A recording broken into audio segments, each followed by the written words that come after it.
ನಮಸ್ಕಾರ ಮೀನರಾಶಿಯ ನನ್ನ ಎಲ್ಲ ಆತ್ಮೀಯ ಬಂಧುಗಳೇ, ಇದು ಮೀನರಾಶಿಯವರ ಜೀವನದ ದಿಕ್ಕನ್ನೇ ಬದಲಾಯಿಸುವ ಸಮಯ. ಇನ್ನು ಕೇವಲ 45 ದಿನ ಅಂದರೆ ಯುಗಾದಿಯ ನಂತರ ನಿಮ್ಮ ಬದುಕಿನ ಗ್ರಹಗತಿಗಳು ಮಹತ್ತರವಾದ ತಿರುವನ್ನು ಪಡೆದುಕೊಳ್ಳಲಿವೆ. ಇಷ್ಟು ದಿನ ನೀವು ಅನುಭವಿಸಿದ ನೋವು, ಅವಮಾನ, ಸೋಲು, ಆರ್ಥಿಕ ಸಂಕಷ್ಟಗಳಿಗೆಲ್ಲ ಇನ್ನು ವಿದಾಯ ಹೇಳುವ ಕಾಲ ಬಂದೇ ಬಿಟ್ಟಿದೆ. ನಿಮ್ಮ ತಾಳ್ಮೆಗೆ, ನಿಮ್ಮ ದೀರ್ಘಕಾಲದ ಪರಿಶ್ರಮಕ್ಕೆ ಬ್ರಹ್ಮಾಂಡವೇ ಪ್ರತಿಫಲ ನೀಡಲು ಸಜ್ಜಾಗಿದೆ. ಆದರೆ ಈ ಯಶಸ್ಸಿನ ಮಹಾಪುರದಲ್ಲಿ ನೀವು ದಾಟಲೇಬೇಕಾದ ಒಂದು ಕಠಿಣ ಅಗ್ನಿ ಪರೀಕ್ಷೆಯೂ ಇದೆ. ಆ ಪರೀಕ್ಷೆ ಯಾವುದು? ಅದರಿಂದ ಪಾರಾಗುವುದು ಹೇಗೆ? ನಿಮ್ಮ ಜೀವನದ ರಥವು ಯಶಸ್ಸಿನ ಸ್ವರ್ಣ ಶಿಖರವನ್ನು ಏರುವುದೇ ಅಥವಾ ಮತ್ತೆ ಪಾತಾಳದ ಕತ್ತಲೆಗೆ ಜಾರುವುದೇ? ನಿಮ್ಮ ಎಲ್ಲ ಪ್ರಶ್ನೆಗಳಿಗೆ ಉತ್ತರ ಇಲ್ಲಿದೆ. ಇದನ್ನು ತಿಳಿಯಲು ಪೂರ್ತಿ ವಿಡಿಯೋ ನೋಡಿ.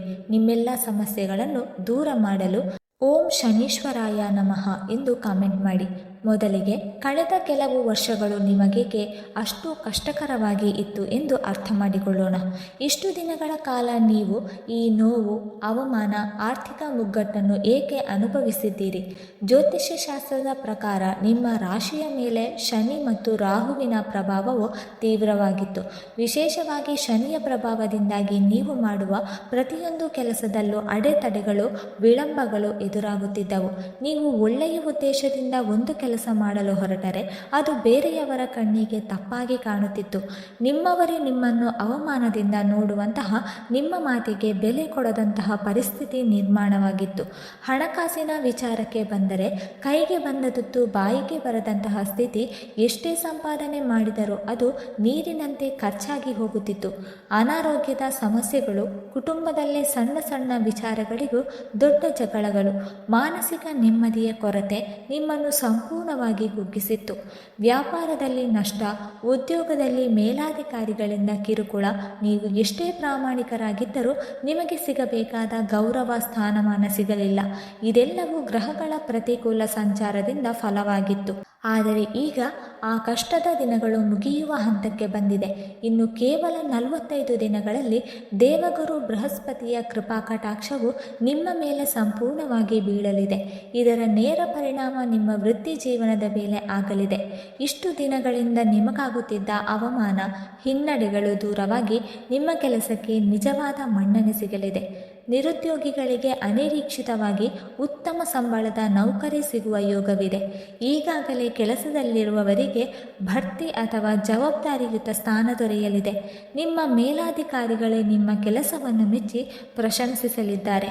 ಈ ಸಮಯದಲ್ಲಿ ಮುಖ್ಯವಾಗಿ ಬದಲಾಗುವುದೇನೆಂದರೆ, ಮೊದಲಿಗೆ ನಿಮ್ಮ ವೃತ್ತಿ ಜೀವನ. ಕಳೆದ ಕೆಲವು ಸಮಯದಿಂದ ಒಂದೇ ಜಾಗದಲ್ಲಿ ಕುಳಿತು ಅರ್ಹತೆಗೆ ತಕ್ಕ ಮನ್ನಣೆ, ಸಂಬಳ ಸಿಗದೆ ನೊಂದುಕೊಂಡಿದ್ದ ನಿಮಗೆ ಇದೀಗ ಕಾಲ ಕೂಡಿ ಬಂದಿದೆ. ನಿಮ್ಮ ಮೇಲಾಧಿಕಾರಿಗಳು ನಿಮ್ಮ ಕೆಲಸವನ್ನು ಗುರುತಿಸಲಿದ್ದಾರೆ.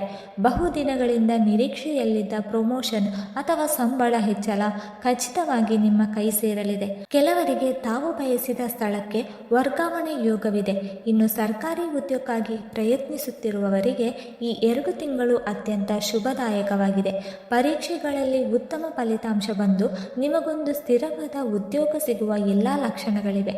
ವಿದೇಶದಲ್ಲಿ ಉದ್ಯೋಗ ಹುಡುಕುತ್ತಿರುವವರ ಕನಸು ಕೂಡ ನನಸಾಗುವ ಸಮಯವಿದು. ವ್ಯಾಪಾರ ವ್ಯವಹಾರದಲ್ಲಿ ತೊಡಗಿರುವವರಿಗೆ ಇಷ್ಟು ದಿನ ಅನುಭವಿಸಿದ ನಷ್ಟವೆಲ್ಲ ಸರಿದು ಲಾಭದ ಹೊಳೆ ಹರಿಯಲಿದೆ.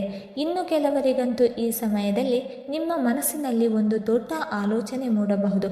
ಇಷ್ಟು ದಿನ ಒಂದೇ ಕಂಪನಿಯಲ್ಲಿ ಮಾಡಿದ ಕೆಲಸ ಸಾಕು, ಇನ್ನು ಈ ಕಂಪನಿಯಲ್ಲಿ ನನಗೆ ಬೆಲೆ ಸಿಗುತ್ತಿಲ್ಲ, ಅದಕ್ಕಾಗಿ ಮುಂದಿನ ನನ್ನ ಬೆಳವಣಿಗೆಗಾಗಿ ಈ ಕೆಲಸವನ್ನು ಬಿಟ್ಟು ಬೇರೊಂದು ಕೆಲಸಕ್ಕೆ ಸೇರಬೇಕು ಎಂಬ ದೊಡ್ಡ ನಿರ್ಧಾರ ನಿಮ್ಮಲ್ಲಿ ಮೂಡಬಹುದು. ಇದು ಕೂಡ ಅತ್ಯುತ್ತಮ ನಿರ್ಧಾರವಾಗಿರುತ್ತದೆ. ಗ್ರಹಗಳ ಸಕಾರಾತ್ಮಕತೆಯು ನಿಮ್ಮ ವೃತ್ತಿ ಜೀವನದಲ್ಲಿ ಶುಭ ಫಲಗಳನ್ನು ನೀಡುತ್ತದೆ. ಆದರೆ ನೀವು ಕಠಿಣ ಪರಿಶ್ರಮ, ಶ್ರದ್ಧೆ ಮತ್ತು ಸ್ಕಿಲ್ ಬಳಸಿಕೊಳ್ಳಬೇಕು. ಆರ್ಥಿಕವಾಗಿ ಇದೊಂದು ಸುವರ್ಣ ಯುಗವೆಂದೇ ಹೇಳಬಹುದು. ನೀವು ಹಿಂದೆ ಯಾರಿಗೂ ಕೊಟ್ಟಿದ್ದ ಸಾಲವು ಬರುವುದೇ ಇಲ್ಲ ಎಂದು ಕೈ ಚೆಲ್ಲಿದ್ದ ಹಣವು ಅನಿರೀಕ್ಷಿತವಾಗಿ ನಿಮ್ಮ ಕೈ ಸೇರಲಿದೆ. ಹಳೆಯ ಹೂಡಿಕೆಗಳಿಂದ ದೊಡ್ಡ ಮಟ್ಟದ ಲಾಭ ಬರುವ ಸಾಧ್ಯತೆಗಳಿವೆ. ವ್ಯಾಪಾರ ವ್ಯವಹಾರದಲ್ಲಿರುವವರಿಗೆ ಹೊಸ ಹೊಸ ಅವಕಾಶಗಳು ಹುಡುಕಿಕೊಂಡು ಬರಲಿವೆ. ನಿಮ್ಮ ವ್ಯಾಪಾರವನ್ನು ವಿಸ್ತರಿಸಲು, ಹೊಸ ಶಾಖೆಗಳನ್ನು ತೆರೆಯಲು ಇದು ಅತ್ಯುತ್ತಮ ಸಮಯ. ಹಣದ ಹರಿವು ಎಷ್ಟರ ಮಟ್ಟಿಗೆ ಹೆಚ್ಚಾಗಲಿದೆ ಎಂದರೆ ನಿಮ್ಮೆಲ್ಲ ಸಾಲಗಳು ತೀರಿ ಉಳಿತಾಯ ಮಾಡಲು ಕೂಡ ನೀವು ಪ್ರಾರಂಭಿಸುವಿರಿ. ಕಳೆದ ಕೆಲವು ಸಮಯದಿಂದ ನಿಮ್ಮ ಕೌಟುಂಬಿಕ ಜೀವನದಲ್ಲಿ ನೆಮ್ಮದಿ ಇರಲಿಲ್ಲ. ಸಣ್ಣ ಪುಟ್ಟ ಕಾರಣಗಳಿಗೆ ಗಂಡ ಹೆಂಡತಿಯ ನಡುವೆ ಮನಸ್ತಾಪ, ಅಪಾರ್ಥಗಳು ಮೂಡಿದ್ದವು. ಆದರೆ ಗುರುಬಲದ ಪ್ರಭಾವದಿಂದ ಆ ಎಲ್ಲ ಅಪಾರ್ಥಗಳು ಮಂಜಿನಂತೆ ಕರಗಿ ನಿಮ್ಮ ದಾಂಪತ್ಯ ಜೀವನದಲ್ಲಿ ಹೊಸ ಪ್ರೀತಿ ವಿಶ್ವಾಸ ಮೂಡಲಿದೆ. ನಿಮ್ಮ ಸಂಗಾತಿಯು ನಿಮ್ಮನ್ನು ಸಂಪೂರ್ಣವಾಗಿ ಅರ್ಥ ಮಾಡಿಕೊಳ್ಳಲಿದ್ದಾರೆ. ಮನೆಯಲ್ಲಿ ಶುಭ ಸಮಾರಂಭಗಳು ಜರುಗುವ ಸಂಭವವಿದೆ. ಮಕ್ಕಳ ವಿಚಾರದಲ್ಲಿ ನಿಮಗೆ ಬಹಳ ಚಿಂತೆ ಇತ್ತು. ಅವರ ವಿದ್ಯಾಭ್ಯಾಸ, ಆರೋಗ್ಯ ಅಥವಾ ಅವರ ನಡವಳಿಕೆಯ ಬಗ್ಗೆ ನೀವು ಕೊರಗುತ್ತಿದ್ದೀರಿ. ಆದರೆ ಈಗ ಆ ಚಿಂತೆ ಬೇಡ. ನಿಮ್ಮ ಮಕ್ಕಳು ವಿದ್ಯಾಭ್ಯಾಸದಲ್ಲಿ ಅತ್ಯುತ್ತಮ ಪ್ರಗತಿಯನ್ನು ಸಾಧಿಸಲಿದ್ದಾರೆ. ಅವರ ಏಕಾಗ್ರತೆ ಹೆಚ್ಚಾಗಿ ಪರೀಕ್ಷೆಗಳಲ್ಲಿ ಉತ್ತಮ ಅಂಕಗಳನ್ನು ಗಳಿಸಲಿದ್ದಾರೆ. ಸಂತಾನ ಭಾಗ್ಯಕ್ಕಾಗಿ ಕಾಯುತ್ತಿರುವ ದಂಪತಿಗಳಿಗೆ ಈ 2 ತಿಂಗಳೊಳಗೆ ಖಂಡಿತವಾಗಿಯೂ ಶುಭ ಸುದ್ದಿ ಕೇಳಿ ಬರಲಿದೆ. ನಿಮ್ಮ ಮನೆಯಲ್ಲಿ ಮಕ್ಕಳ ನಗುವಿನ ಸದ್ದು ಕೇಳಿ ಬರುವ ಸಮಯವಿದು. ಕೋರ್ಟು ಕಚೇರಿ, ಆಸ್ತಿ ವಿಚಾರಗಳಲ್ಲಿ ಸಿಲುಕಿಕೊಂಡು ಮಾನಸಿಕವಾಗಿ ಜರ್ಜರಿತರಾಗಿದ್ದ ನಿಮಗೆ ಈಗ ಜಯ ಸಿಗುವ ಕಾಲ. ಹಲವು ವರ್ಷಗಳಿಂದ ನಿಮ್ಮ ಮೇಲಿದ್ದ ಕೇಸುಗಳು ನಿಮ್ಮ ಪರವಾಗಿ ತೀರ್ಪು ಬರುವ ಸಾಧ್ಯತೆಗಳು ದಟ್ಟವಾಗಿದೆ. ಆಸ್ತಿ ಪಾಲು ಅಥವಾ ಇನ್ನಿತರ ಕಾನೂನು ವಿವಾದಗಳು ಸೌಹಾರ್ದಯುತವಾಗಿ ಬಗೆಹರಿಯಲಿವೆ. ನಿಮಗೆ ಬರಬೇಕಾದ ನ್ಯಾಯ ಖಂಡಿತವಾಗಿಯೂ ಸಿಗಲಿದೆ. ಆರೋಗ್ಯದ ವಿಚಾರದಲ್ಲಿ ದೀರ್ಘಕಾಲದಿಂದ ನಿಮ್ಮನ್ನು ಕಾಡುತ್ತಿದ್ದ ಅನಾರೋಗ್ಯದ ಸಮಸ್ಯೆಗಳಿಂದ ನೀವು ಹೊರಬರುವಿರಿ. ಮಾನಸಿಕ ಒತ್ತಡ ಕಡಿಮೆಯಾಗಿ ದೈಹಿಕವಾಗಿ ಚೈತನ್ಯದಿಂದ ಕೂಡಿರುವಿರಿ. ಹೊಸ ವ್ಯಾಯಾಮ, ಯೋಗ, ಧ್ಯಾನದಂತಹ ಚಟುವಟಿಕೆಗಳಲ್ಲಿ ನಿಮ್ಮನ್ನು ನೀವೇ ತೊಡಗಿಸಿಕೊಳ್ಳುವಿರಿ. ನಿಮ್ಮಲ್ಲಿ ಒಂದು ಹೊಸ ಬಗೆಯ ಉತ್ಸಾಹ, ಚೈತನ್ಯ ಸಂಚಾರವಾಗಲಿದೆ. ಒಟ್ಟಿನಲ್ಲಿ ಆರೋಗ್ಯವೇ ಭಾಗ್ಯ ಎಂಬ ಮಾತಿನ ನಿಜವಾದ ಅರ್ಥ ನಿಮಗೆ ತಿಳಿಯಲಿದೆ. ಇಷ್ಟೆಲ್ಲ ಸಕಾರಾತ್ಮಕ ಬದಲಾವಣೆಗಳು ನಡೆಯುವಾಗ ನಿಮ್ಮ ಜೀವನದ ಪ್ರಯಾಣ ಸಂಪೂರ್ಣ ಹೂವಿನ ಹಾದಿಯಾಗಿರುವುದಿಲ್ಲ. ನಿಮ್ಮ ಯಶಸ್ಸನ್ನು ಕಂಡು ನಿಮ್ಮ ಏಳಿಗೆಯನ್ನು ಸಹಿಸಲವರು ಒಂದು ದೊಡ್ಡ ಕಠಿಣ ಸಮಸ್ಯೆ ನಿಮ್ಮ ಮುಂದೆ ಎದುರಾಗಲಿದೆ. ನಿಮ್ಮ ಯಶಸ್ಸನ್ನು ಕಂಡು ನಿಮ್ಮ ಏಳಿಗೆಯನ್ನು ಸಹಿಸದವರಿಂದ ಒಂದು ದೊಡ್ಡ ಕಠಿಣ ಸಮಸ್ಯೆ ನಿಮ್ಮ ಮುಂದೆ ಎದುರಾಗಲಿದೆ. ಈ ಸಮಸ್ಯೆ ಹೊರಗಿನ ಶತ್ರುಗಳಿಂದ ಬರುವುದಿಲ್ಲ, ಬದಲಾಗಿ ನೀವು ನನ್ನವರು ಎಂದು ನಂಬಿದ ನಿಮ್ಮ ಅತ್ಯಂತ ಆಪ್ತ ವಲಯದಲ್ಲಿರುವ ವ್ಯಕ್ತಿಯಿಂದಲೇ ಬರುತ್ತದೆ. ನಿಮ್ಮ ವ್ಯಾಪಾರ ಅಥವಾ ಉದ್ಯೋಗದ ಯಶಸ್ಸಿನ ಗುಟ್ಟನ್ನು ತಿಳಿದುಕೊಳ್ಳಲು ಅಥವಾ ನಿಮ್ಮ ಕುಟುಂಬದ ನೆಮ್ಮದಿಯನ್ನು ಕೆಡಿಸಲು ಅವರು ಪ್ರಯತ್ನಿಸಬಹುದು. ನಿಮ್ಮ ಬೆನ್ನ ಹಿಂದೆ ನಿಂತು ನಿಮಗೆ ಮೋಸ ಮಾಡುವ ಸಂಭವವಿದೆ. ಹಣಕಾಸಿನ ವಿಚಾರದಲ್ಲಿ ನಿಮ್ಮನ್ನು ತಪ್ಪು ದಾರಿಗೆ ಎಳೆಯಬಹುದು ಅಥವಾ ನಿಮ್ಮ ಮೇಲೆ ಇಲ್ಲಸಲ್ಲದ ಅಪವಾದಗಳನ್ನು ಹೊರಿಸಬಹುದು. ಈ ಸಮಯದಲ್ಲಿ ನೀವು ಯಾರನ್ನು ನಂಬಬೇಕು, ಯಾರನ್ನು ಬಿಡಬೇಕು ಎಂಬ ಗೊಂದಲದಲ್ಲಿ ಸಿಲುಕಿಕೊಳ್ಳುವಿರಿ. ಇದು ನಿಮ್ಮ ತಾಳ್ಮೆಯನ್ನು ಪರೀಕ್ಷಿಸುವ ಸಮಯವಾಗಿರುತ್ತದೆ. ಈ ಒಂದು ಸವಾಲನ್ನು ನೀವು ಜಯಿಸಿದರೆ ನಿಮ್ಮನ್ನು ತಡೆಯಲು ಯಾರಿಂದಲೂ ಸಾಧ್ಯವಿಲ್ಲ.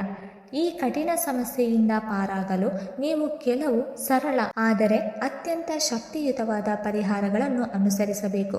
ಮೊದಲನೆಯದಾಗಿ, ನಿಮ್ಮ ಮುಂದಿನ ಯೋಜನೆಗಳನ್ನು, ನಿಮ್ಮ ಯಶಸ್ಸಿನ ಗುಟ್ಟುಗಳನ್ನು ಎಲ್ಲರೊಂದಿಗೂ ಹಂಚಿಕೊಳ್ಳುವುದನ್ನು ತಕ್ಷಣ ನಿಲ್ಲಿಸಿ.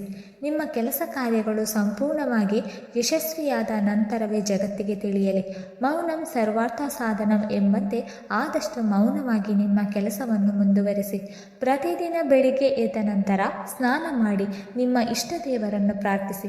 ವಿಶೇಷವಾಗಿ ಪ್ರತಿ ಗುರುವಾರದಂದು ದಕ್ಷಿಣಾಮೂರ್ತಿ ಅಥವಾ ಶ್ರೀ ರಾಘವೇಂದ್ರ ಸ್ವಾಮಿಗಳ ದೇವಸ್ಥಾನಕ್ಕೆ ಭೇಟಿ ನೀಡಿ ಅಥವಾ ಮನೆಯಲ್ಲಿಯೇ ಅವರ ಫೋಟೋ ಮುಂದೆ ತುಪ್ಪದ ದೀಪವನ್ನು ಹಚ್ಚಿ ಓಂ ನಮೋ ಭಗವತೆ ವಾಸುದೇವಾಯ ಎಂಬ ಮಂತ್ರವನ್ನು ದಿನಕ್ಕೆ ಕನಿಷ್ಠ ಬಾರಿ ಜಪಿಸಿ. ಇದು ನಿಮ್ಮ ಸುತ್ತ ಒಂದು ದೈವಿಕ ರಕ್ಷಣಾ ಕವಚವನ್ನು ನಿರ್ಮಿಸುತ್ತದೆ. ನಿಮ್ಮ ಯಶಸ್ಸಿನಲ್ಲಿ ಒಂದು ಸಣ್ಣ ಭಾಗವನ್ನು ಸಮಾಜಕ್ಕೆ ನೀಡಿ.